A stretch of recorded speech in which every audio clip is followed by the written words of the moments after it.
Hey YouTube, Fussy again. Today I just wanted to share a quick video demonstrating some tests I've been running on Necro. I started working on a Necro for the Season 1 start, and it's actually my first time using the Necro since the first beta. I actually forgot how good this class is. It's just amazing. There's so much diversity and build choices available between the Blood, the Bone, the Darkness skills. I chose to actually go Blood Lance for this test myself.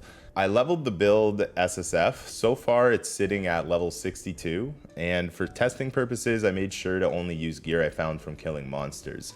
I didn't use any Tree of Whispers cache tricks or exploits to get the build to this point. Shortly after recording this video, I ran my World Tier 3 Capstone dungeon and breezed through it, entering into World Tier 4 where I was able to immediately start running the Nightmare Tier 21 through 23 dungeons. It's safe to say Bloodlance will make for a very safe starter for Season 1, although it has a slightly slow start in the very early levels, mainly before I had the Umbral aspect. Prior to this point, I was using Corpse Explosion along with my Hemorrhage for clear and Bloodlance for single target.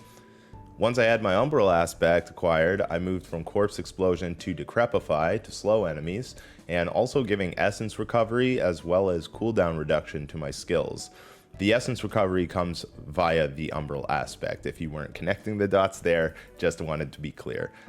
By this time, my Blood Lances were more than strong enough to deal with most packs in just a few casts, and it was feeling really smooth. The mechanics of Blood Lance are pretty simple. You throw a Blood Lance at an enemy and it will become lanced for 3 seconds. You actually see the enemies impaled by the lances. It's really cool.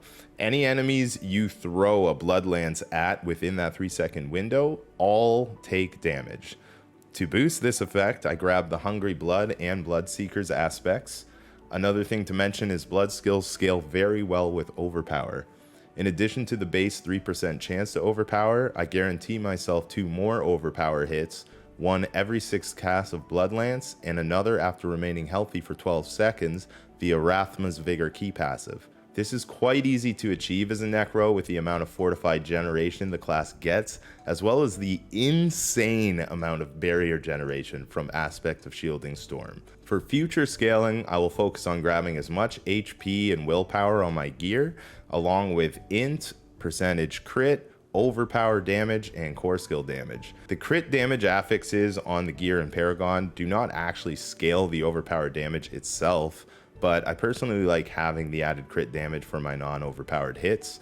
This is something that is completely up to the player and obviously not something that everyone has to do. Some other affixes to focus on will be lucky hit percentage, attack speed, vuln damage, damage to CC, cost reduction, resource gen, and of course, cooldown reduction. You can test the build for yourself. The Mobalytics and Lothrix links are down below with a full breakdown of the Paragon board and the glyphs that I'll be using personally for my Season 1 starter on the starter versions and endgame versions of the build.